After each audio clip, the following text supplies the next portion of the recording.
আমি ওই টাইম জানতাম না যে রায়হান এত বড় একটা বস্তিবানা করবে। এত বড় একটা বস্তিবানার জন্য অবশ্যই আমি ওকে ছাড় দিব না। তো এত বড় একটা বস্তিপানা করবে, ও ওকে নিয়ে জাস্ট থ্রেট দিতেছিল অ্যান্ড বলতেছিল যে আমি নাকি ওর সাথেও করছি ডাবল টাইমিং, ওর সাথেও করছি, মানে আমি দুজনের সাথে সেম টাইমে রিলেশন করছি, অথচ রায়হানের সাথে আমার কোনো সম্পর্ক নাই। হ্যাঁ, মর্মর সাথে আমার রিলেশন হয়েছে অ্যান্ড এটা হলো কলেজে ঢোকার পরই হয়েছে। আর এটা সম্পূর্ণ আমার পার্সোনাল ম্যাটার, মানুষ রিলেশন করতেই পারে। আর ফার্স্ট অফ অল রায়হান কেন এমন করছে, রায়হান এমন করার রিজন হলো ও আমাকে জিএফ বানাইতে চাইছে। ও চাইছে যে মানে আমি যেন ওর লাইফে থাকি।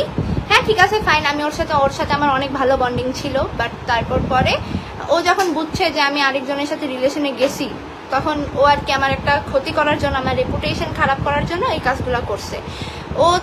ও ফার্স্ট অফ অল গিয়ে তারপর মর্মকে হইলো বেল দিয়ে বাড়ি দিছে। হ্যাঁ, বাড়ি দিবে, কজ হলো ওর ফ্যামিলি ব্যাকগ্রাউন্ড খারাপ, ওর মানে কোনো শিক্ষা দীক্ষা নাই না, এটা একটা ভালো ফ্যামিলির ছেলে কোনোদিনও এই কাজ করতে পারে না।